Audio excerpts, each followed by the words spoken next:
Hello everybody, I'm Catherine from dryerdays Art Studio. Thank you so much for being here. As always, I'm so happy to have you here. And today I was challenged again by the lovely and talented Rebecca of the Frugal Resinista on YouTube. She's awesome. Definitely go check out her videos.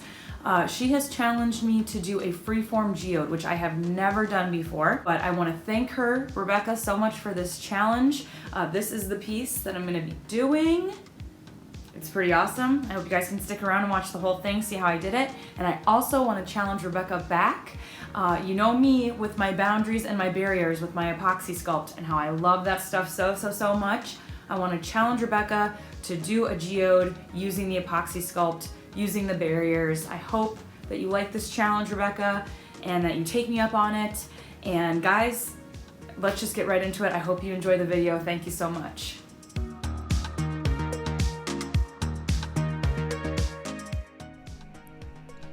As I mentioned, this was my very first time attempting one of these, so I am using parchment paper that I got at the grocery store, and I'm using 100% waterproof silicone that I got at the hardware store, puncturing the tip.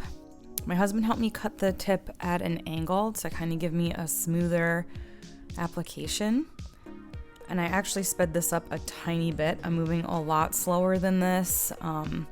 And our little caulking gun here is a little old, and it was kind of hard for me to grip it and pull back on it. So I was not moving actually this fast.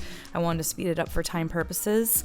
As you can see there, I did sketch out a shape that I wanted. I do this a lot in my other geodes too when I'm putting down my barriers and where I want to have them. I like to draw things out and plot it out first, and wanted to be a little bit more accurate geometrically, so I did kind of space the sides evenly and the gap in the middle there. That's just how I am, just sort of my OCD about things. Maybe next time I will just go right in there and lay something random out, but for this time being my first time, I wanted to be a little bit more prepared. And I just go around doing one layer here of the silicone. And I will come in with a popsicle stick and just kind of lightly press down on that silicone to make sure that it is sealed to the parchment paper and there is nothing that will be able to seep through underneath when I go in to lay down my resin.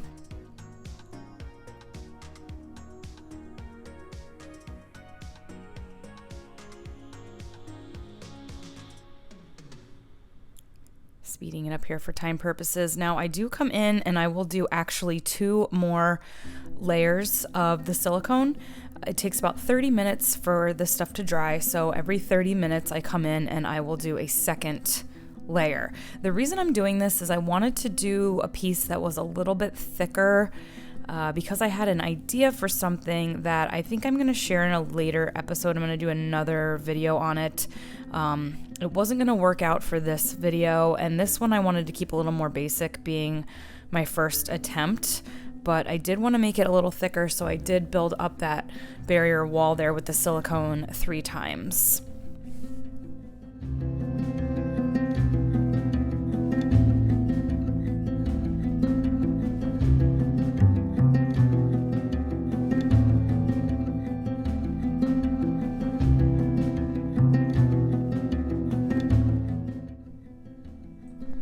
When I have a color scheme in mind, I like to lay it all out in front of me here. I'm not necessarily going to use all of these products. I just like to have them out and ready. To give myself a little extra challenge, Rebecca didn't ask me to do this. I chose to because I've watched her freeforms, and she uses the Stone Coat Quick Coat a lot, and I have some of it on hand. I've only used it one time and it did not go well for me, so I was a little bit nervous about using it, and it does firm up on me really quickly. I know they say you get like 15 minutes. I feel like I only get about 10. So that's why I had all the pigments out in the cups here too and ready to go, so that I wasn't having to do a whole lot of extra mixing and getting products out and stuff like that. But you will see I come in here several times with new mixtures of the Stone Coat Quick Coat because it was just firming up on me so quickly, and I had to come in and do more. It did end up working out though, just because I did have a deeper mold here, so that did end up panning out. But yeah, you definitely don't have a whole lot of working time with this stuff. I'm glad I used it. It's nice because as I'm going on and working here, when it firmed up, I could right away come in and just do another layer. I didn't have to wait, a day or two. I could just come right in and do another layer. So that was nice. I do want to say that I'm using artisan pigments. As you can see up there, I have 4 picked out. I am using some pink stones from Michaels.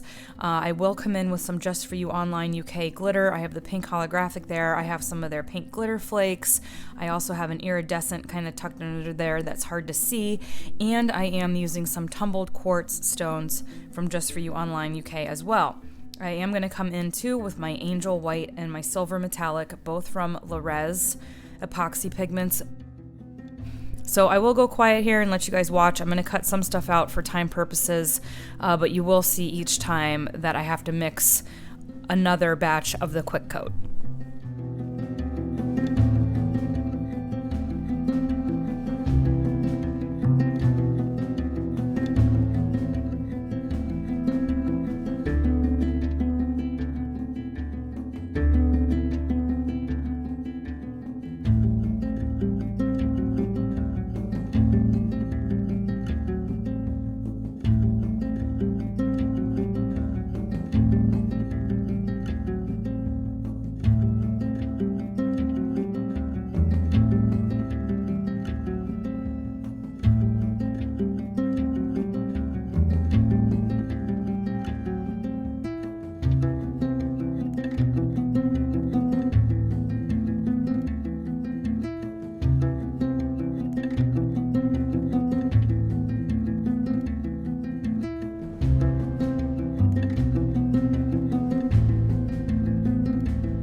Another major difference for me, if you watch any of my videos, you know that I like to do a lot of prep work and get my larger stones down first, and I knew doing this is more of a free form, I'd have to come in and do that at a later date. So here I am coming in with those clear quartz tumble stones and laying them in where I want them.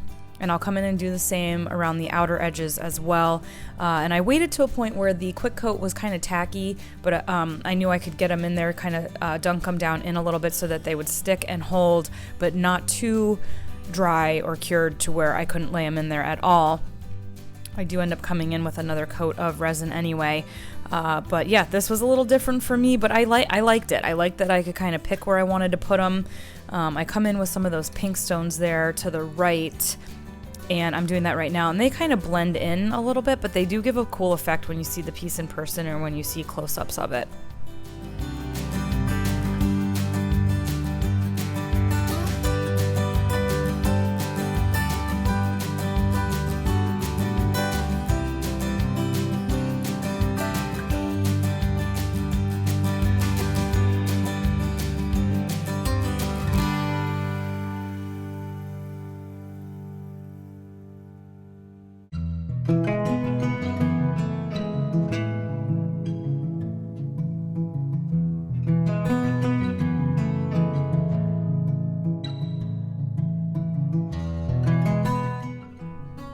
This is that gold mirrored glass that I get from Michaels, laying that in around the outer edge.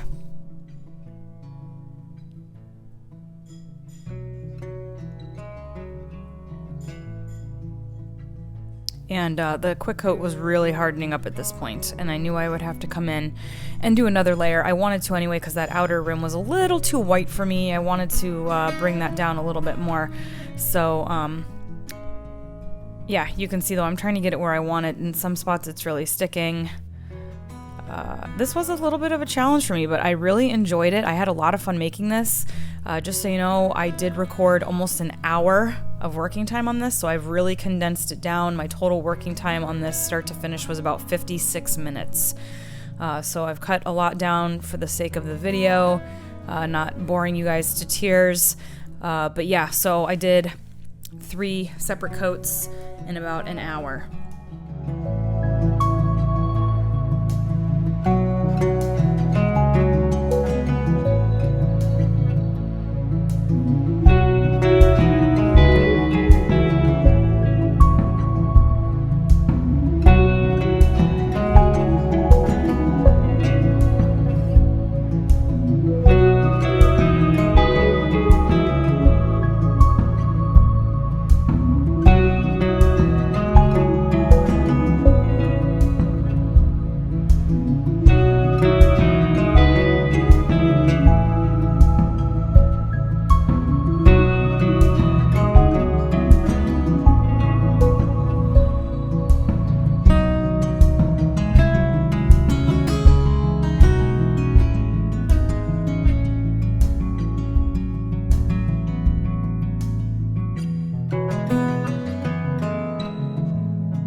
I hadn't had a chance yet to put in my glitter flakes, so I decided instead of mixing them with resin, I was just going to drizzle them on top.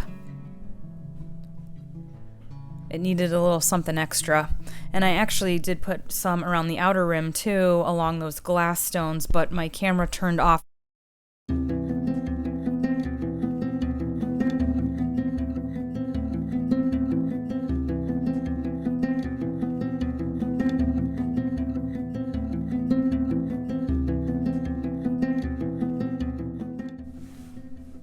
This was a nice little fail moment captured for everyone. If you watch any of my other videos, the first thing I do when I come in to do a geode is I drizzle clear resin over any loose stones or areas with glitter. And of course, in this case, I couldn't do that. I was just adding the flakes as I went, and I came in to hit with heat, and flakes went everywhere. I was able to get a lot of it out, but again, this quick coat is curing quickly, and I'm trying to move. I'm trying to get my stuff laid down. Flakes are sticking. I had been working for almost an hour at this point, so it was getting interesting. But so I will say, just be mindful of that. I do have a torch that I come in here and use anyway, so that I can avoid that happening again. It's a really nice torch. You can find any and all the products that I use down in the description of this video. I also have an Amazon store where you can find all my favorite stuff. And anything that you click on in the links and you buy is helping to support my channel, so thank you so much. I do want to mention right now also that I do have my Patreon live. I opened my Patreon account about a year ago, and I just never really used it or promoted it, but I do have that. And I want to say, if you feel like, my videos bring you any tips and tricks, if you're using any of the stuff I talk about, if you're buying products, if you feel extra generous, I would really appreciate it if you want to become a patron of mine. There are rewards that you will receive to be a patron, and I would just be tickled. You would make my day. I would love it so much. And if you can't, I totally understand, and appreciate you just watching and commenting and being a part of this community.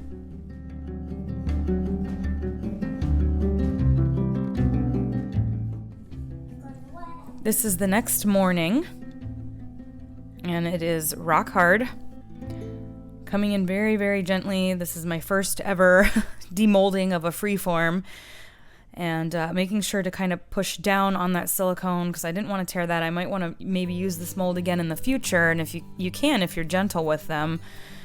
So just very gently releasing this.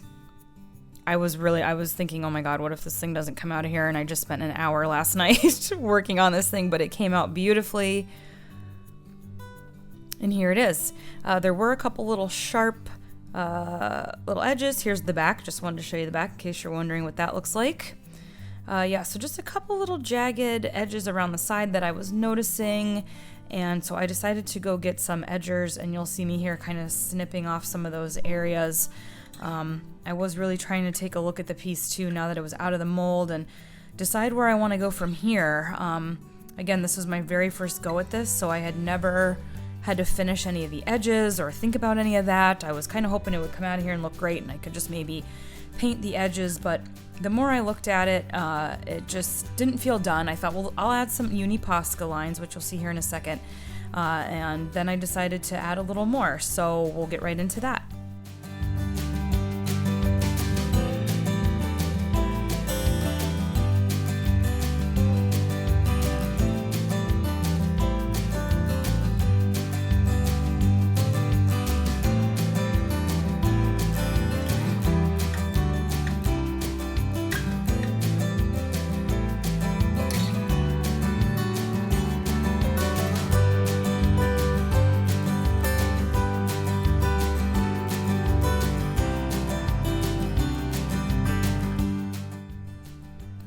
I had a big bag of these vase fillers that I had gotten at Hobby Lobby. They come in two sizes in the bag. It's a larger kind of jewel and a smaller one. They're plastic, clear. I have them in a couple other colors too. I think they're about $4.99 or $5.99 at Hobby Lobby. So these will not be listed in the description because you can find them there. And just vase fillers, you can find them in the floral department. And I decided to come around. I wanted to finish that edge. In doing that though, there was still sort of a gap around the rim there between that glittered edge and the new plastic stones I put down. So I'm just kind of filling that in. I'm embellishing a little bit. Off camera, I added some more of those pink stones in there around the edge too.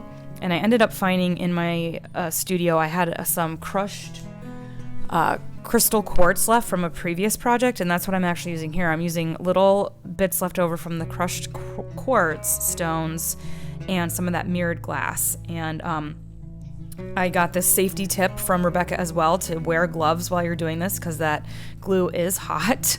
I a lot of times just go in with my bare hands when I'm doing my prep work. Definitely don't recommend that for this because you are touching essentially steaming hot glue.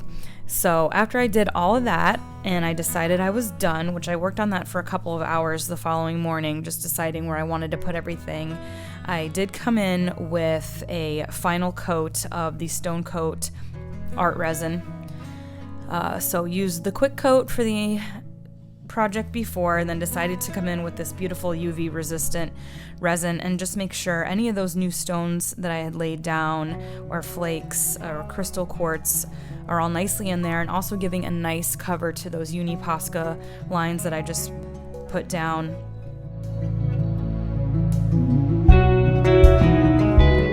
And I let it cure for 72 hours. And here it is, all done. I got some really nice photos of it that I'll include here at the end. I hope you guys enjoyed this video. I had so much fun making this. I'm definitely gonna make more. Like I said, I have future plans for a couple other shapes and ideas that I have. I wanna thank my husband for helping me with this because I was really nervous about some parts and he stepped in and really helped me out a lot. Thank you again to Rebecca for this challenge, and I look forward to seeing her video. And yeah, until next time, everybody, keep on pouring.